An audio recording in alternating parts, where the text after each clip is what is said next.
네이버 비즈니스 플랫폼 하면 모르시는 분들이 많을 거예요. MVP라고 하니까. 근데 사실은 원래는 네이버랑 한 몸이었고요. 한 몸이 있다가 네이버가 워낙 이제 규모가 커지다 보니까 그러니까 인프라에 대한 운영 관리하는 부분, 개발하는 부분 조직을 별도로 이제 나누는 게 좋겠다. 네. 라고 해서 2009년에 일단 MVP라는 회사, 그때는 이제 광고 플랫폼도 같이 광고랑 인프라 조직이 나가서 MVP라는 회사가 차려졌고요. 그러다가 이제 광고 부분이 다시 분리가 됐고 인프라 부분만 현재 남아 있어서 네이버 라인의 국내 해외 글로벌 인프라를 운영 관리하고 그에 관련된 플랫폼을 개발하는 쪽 업무를 하는 회사라고 보시면 될 것 같고, 팀장님 거기서 어떤 역할을 하고 계십니까? 저는 이제 거기에서 CDN 컨텐츠 딜리버리에 대한 부분, 그러니까 CDN 플랫폼이라는 조직을 맡고 있는데요. 거기에는 네이버 라인의 모든 컨텐츠들, 인터넷으로 비즈니스를 하다 보니까 컨텐츠 전송은 뭐 없는 부분이 없거든요. 전문적인 컨텐츠, 이미지를 전송한다든가 생중계를 한다든가 VOD 컨텐츠를 딜리버리 한다든가, 그러니까 컨텐츠 딜리버리에 대한 업무를 담당하고 있습니다.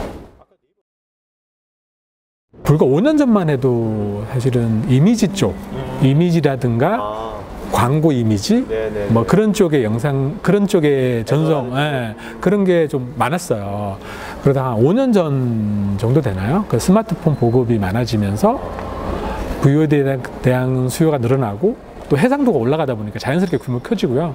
또 최근에 라이브, 가장 핫하죠. 요즘에는 뭐 라이브가 가장 핫해가지고 저희도 보면 네이버에 뭐 V 라이브라든지 네이버의 스포츠에 뭐 네이버 페이지 들어가면 스포츠 섹션 들어가면 뭐 프로 스포츠에 대한 라이브는 다 거기서 보잖아요. 저도 프로야구는 거의 그 네이버 스포츠에서 라이브 중계 보거든요. 저도 마찬가지죠. 지금은 사실은 라이브 쪽, VOD 쪽, 그 미디어 동영상 쪽, 영상 쪽이 훨씬 더 비중이 높아졌어요. 라이브 쪽은 여러 가지 모바일 단말 오면서 되게 많이 늘어났잖아요. 그런데 그렇다 보니까 수요는 되게 많아졌는데, 많아지면 라이브의 단점은 있어요. 현재 라이브 구조가 인터넷으로 가다 보니까 실시간 시청을 요하는 형태도 컨텐츠도 있거든요. 왜냐하면 시차가 있어요. 망을 타고 넘어가다 보니까 이 사람과 저 사람이 골을 들어갔는데 와 하고 있을 때 저쪽은 아직도 보고 있는 뭐 그런 시차도 있을 거고요. 그래서 약간 더 레이턴시라고 해야 되나요? 레이턴시를 줄이려는 노력들 글로벌하게 다 하고 있거든요. 그 라이브의 현재 프로토콜이 가지는 뭐 HLS라 이런 프로토콜이 가지는 제약이 있어요. 딜레이를 피할 수 없는. 그래서 그 딜레이를 최소화시키려는 노력들이 글로벌에서 계속 하고 있거든요. 표준화 딜레이하고 어떤 화질의 퀄리티를 화질도 계속, 화질은 수요는 계속 높아가니까 화면이 커지잖아요. 그렇죠. 우리 뭐 단말도 점점 커지고 있고 모바일 단말도 커지고 있고 TV는 더 커지고 있고, 그러다 보니까 해상도는 계속 올라가고, 그러다 보니 이 인터넷으로 망으로 넘어가는 콘텐츠 사이즈가 너무 커지는 거예요. 그러다 보니까 이걸 어떻게 하면 줄일 수 있을까? 압축 기술에 대한 부분들, 그런 표준이 재정립되고 있고, 맞춰서 이미지도 마찬가지인 것 같아요. 더 작은 사이즈로 더 높은 퀄리티의 콘텐츠를 전송해야 이 지금 파이프, 그 망을 통해서 많은 콘텐츠를 다수 유저에게 보낼 수 있다라는 그런 고민들을 많이 하고 있어서, 콘텐츠 딜리버리 입장에서는 사실은 그게 문제인 거죠. 그러니까 해결해야 되는 그런 압축 기술을 지금 사실은 국내 업체들이 그런 압축 기술을 자체적으로 만들어서 하면 베스트겠지만, 아직은 사실은 글로벌에서 그런 압축 기술을 연구하는 조직들이 많잖아요. 표준화 단체도 많고, 그들이 제안하는 여러 가지 규약들을 우리가 빨리 캐치해서 우리 플랫폼이나 이쪽에 적용하는 부분들, 그 부분을 지금 CDN이든 컨텐츠 딜리버리 하는 입장에서는 그걸 유심히 봐야 되는 상황이에요. 네이버 하면 워낙 인프라가 빵빵한데 뭐 네이버가 CDN 서비스까지 인프라까지 다 하실 수도 있을 것 같은데, 왜 어떤 GSN 업체, CDN 전문 업체하고 전문 기업 한 10년 정도 파트너십을 하고 있지 않습니까? 맞습니다. 이유가 뭔가요? 사실은 아까 얘기했지만 비용과 퀄리티를 보는데요. 네. 어차피 CDN이라는 게 되게 쉽게 보면 회선 준비되고 서버 있고 전송하면 되는 거 아니야 라고 생각할 수 있는데 사실 그게 굉장히 많은 노하우가 필요하거든요. 운영 경험. 예를 들어서 어떤 솔루션을 개발을 딱 했다. 근데 사실은 개발만 해서는 되는 게 아니거든요. 왜냐하면 사실은 개발하는 입장에서 솔루션을 만들면 그걸 만든 솔루션을 가지고 만들 때는 사실은 HTTP 표준 규약대로 만들죠. 근데 이게 만약에 고객을 많이 접해보지 않으면 예외 처리할 부분이 되게 많아요. 그렇죠. 왜냐하면 고객 사이드에서 변수가 되게 많을 거니까. 그래서 그런 면에서 보면 사실은 경험을 무시 못 하거든요. 그래서 지금 해선 사업자들도 CDN을 뛰어들었지만 그들이 실패하는 이유는 경험이 부족해서일 거거든요. 그래서 대부분 솔루션 뭐 탄탄한 개발해서 솔루션 만들었어.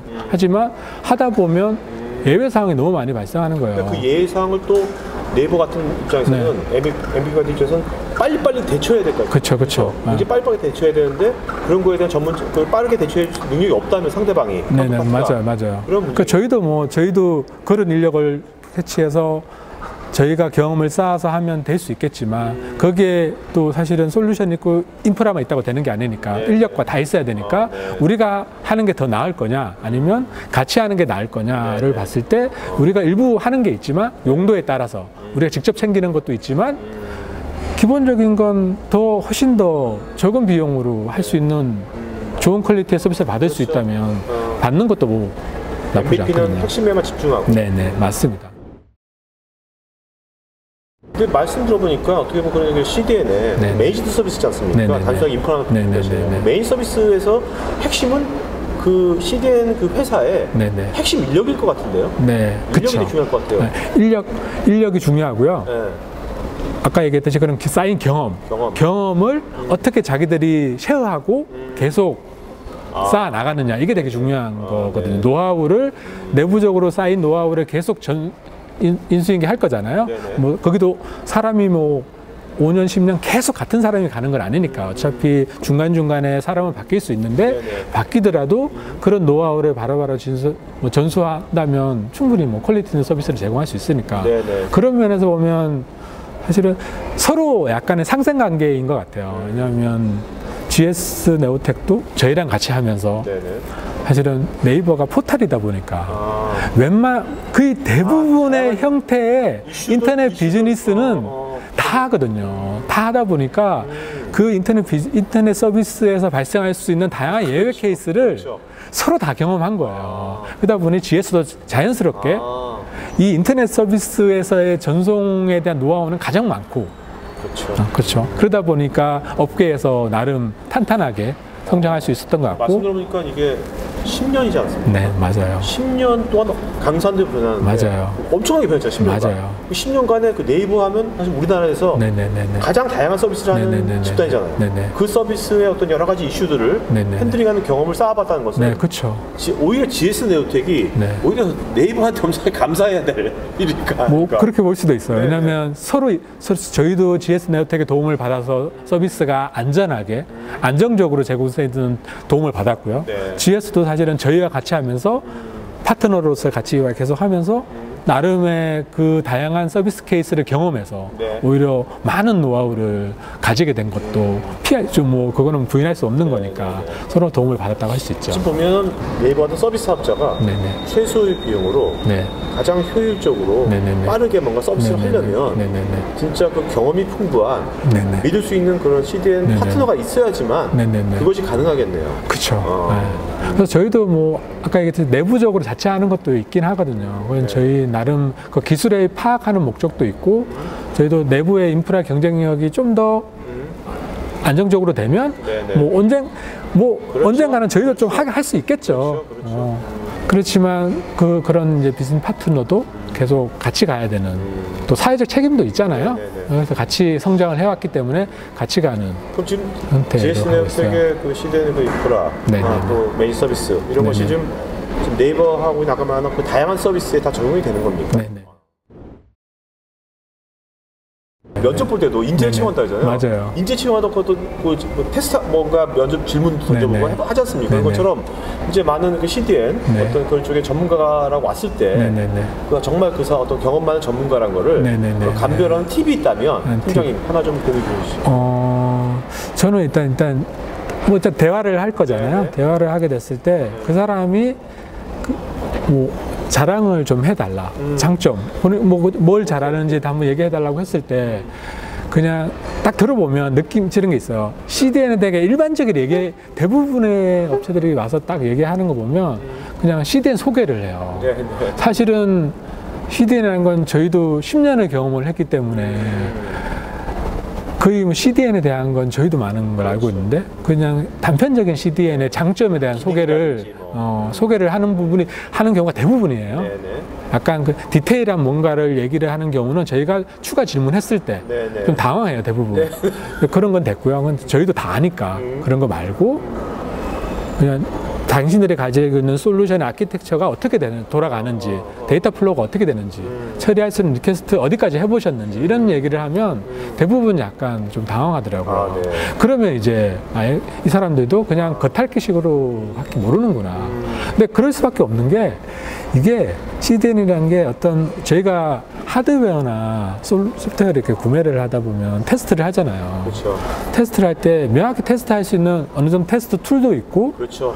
있어서 그것만 할 수 있죠. 그것만 갖고도 어느 정도 그렇죠. 물론 그게 실제 케이스를 100% 반영하는 그건 아니지만 볼 수 있는데 사실은 CDN 같은 경우에는 그 시뮬레이터로 돌리기가 되게 어려운 형태예요. 진짜 시청자를 그리고 다수의 엔드 유저를 가상으로 생성한다 가능한데 사실 CDN이란 건 하나의 컨텐츠를 다수가 받으면 한 명한테 주면 그 사람이 봤으면 두 번째 액세스하는 사람은 이 컨텐츠를 줘야 되는 거죠. 다시 원래 오리진 컨텐츠를 갖다 주는 게 아니고 캐싱을 해서 주는 형태가 돼야 되니까요. 보통 시뮬레이션을 하면 다 오리진에서 가져가거나 캐싱된 걸 가져가거나 그러니까 테스트가 안 되는 거예요. 그러니까 정확한 테스트를 할 수 없어요. 또 환경이 다 그러니까 실제 환경을 어느 정도 한 절반 정도라도 구현할 수 있으면 되는데 현실적으로 그런 환경을 구현해서 테스트를 못하니까 써봐야 되는 거거든요. 말로만 들어서는 좋은지 안 좋은지를 판단을 하기가 되게 어려워요. 그래서 저희도 되게 위에서 주변에 도전은 니네가 진짜 GS 네오텍을 잘 쓰냐 딴 데 어때 한번 써봐야 되지 않겠냐 비교를 해봐야 되지 않냐 그래서 사실 테스트를 못하니까 진짜 써보는 거죠. 몇 번 써봤었는데 얘는 다르구나 난 느꼈어요. 왜냐하면 이게 네이버가 다양한 케이스가 있지만 워낙 많은 사람들이 보잖아요. 그래서 일단은 리퀘스트를 하는 요청 자체가 수가 다른 업체들이 경험했다고 하는 수는 그렇죠. 뭐 손쉽게 넘어가요. 그러면 뭐 카페 블로그 서비스를 한번 한다 그러면 거기에 유저들이 워낙 많다 보니까 그 리퀘스트를 감당이 안 되는 거예요. 또 엄청나게 다양할 거 아닙니까? 다양하다 보니까 좀 뭐 그런 안 좋은 케이스, 장애, 뭐 오류 이런 현상이 좀 있어가지고 실제 투입했다가 빼는 경우도 있었고 그래서 섣불리 그런 서비스를 함부로 뭐 좀 해봤다고 하는 업체도 이렇게 넣기가 어렵더라고요. 그런 부분들도 있고요. 그러니까 하여튼 네이버에 뭐 여러 가지 서비스 사용자 수 뭐 하다 보니까 워낙 많은 요청자의 요청을 다양한 형태로 제공하는 경험 가진 업체가 많지는 않아요. 많지 않다 보니까 저희도 GS한테 많은 도움을 받고 있는 건 뭐 마찬가지입니다. CDN도 어차피 저희가 이런 서비스를 제공하면 이게 다 돈이 들잖아요. 콘텐츠를 빠르게 뭐 안정적으로 제공해야 되지만 거기에 전송하는 데들은 비용들이 또 무시 못할 수준이기 때문에 거기에 대한 도전이 많아서 저희의 고민 앞으로는 사실은 이 비용을 어떻게 줄여야 되나 이게 하나의 고민거리 대규모 트래픽에 대한 대응을 어떻게 해야 될까 수요는 굉장히 많이 늘어날 거고 앞으로 뭐 4K 뭐 얘기 나오고 있고 5G 얘기 나오고 있잖아요. 5G가 되면 사실은 어느 정도는 파이프에 대한 걱정은 안 해도 될 것 같다는 생각은 들어요. 그러면 그게 만약에 도입됐을 때 그 콘텐츠를 흘릴 수 있는 환경은 된 거잖아요. 그러면 우리는 흘려줘야 되는 상황. 그러면 거기에 맞는 컴퓨팅 파워도 준비해야 되고 그러면 서버도 단순히 지금 갖고 있는 단순한 그냥 X86에 그냥 CPU 카드가 장착된 서버로 할 수 있는 게 있고요. GPU라든지 좀 고성능의 서버가 필요할 수도 있어요. 왜냐하면 컨텐츠가 해상도가 올라간다라는 건 하이 퀄리티의 코덱이 들어가는 부분인데 이 코덱을 프로세싱을 해야 되기 때문에 그리고 훨씬 더 많은 컴퓨팅 파워가 필요해서 지금 있는 서버로는 어려울 수 있어서 어떻게 HPC 같은 수요가 더 많을 수도 있겠네요. 뭐 그럴 수도 있고 GPU에 대한 수요가 사실은 요즘에 AI 때문에 되게 GPU에 대한 수요 그렇죠. 뭐 엔비디아 난리 났잖아요. 그런 GPU 수요가 되게 많은데 만약에 이게 고퀄리티의 영상과 컨텐츠가 유통이 많이 되는 상황이라면 그 컨텐츠를 프로세싱하기 위한 새로운 형태의 고사양의 서버 자원들도 필요할 수 있고 그래서 그런 부분들도 저희가 그러니까 고민하고 있어요. 5G 세대에서 GPU 수가 더 굉장히 많아지겠네요. 말씀 들어보니까. 그렇죠. 그게 뭐 GPU가 될 수도 있고 뭐 GPU 뭐 다양한 형태의 뭐 프로세싱 유닛이 생기잖아요. 다양한 구글은 구글대로의 용어를 부르고 있고, 근데 하여튼 그런 형태. 지금 CPU가 더 발전될 수도 있고, 하여튼 고성능의 수요는 계속 늘어날 거라서 컴퓨팅 파워에 대한 고민들 저희도 지금 현재 있는 걸로 충분히 커버가 된다고 생각이 되는데 5G 세대에 오면 훨씬 더 많은 컴퓨팅 파워에 있는 자원도 필요하고 거기에 네트워크에 맞게 또 그런 컨텐츠를 전송하려면 지금 기술 가지고는 부족할 수 있거든요. 더 압축 기술, 더 새로운 기술들도 받아들여야 되고 그래서 시장에서 글로벌의 표준화에 대한 동향도 계속 저희 주시하고 있는 거고요. 또 아까 얘기했던 라이브 같으면 레이턴시를 좀 더 줄이기 위한 실제와 더 가까운 속도로 컨텐츠를 어떻게 하면 인터넷을 통해 전송할 수 있을까에 대한 고민들 누가 더 빨리 하느냐 문제라서 같이 이제 글로벌 플레이어들과 경쟁력 있게 가는 부분들에 좀 고민을 많이 하고 있어요. 그런 방향으로 가기 위해서 저희도 노력할 거고요.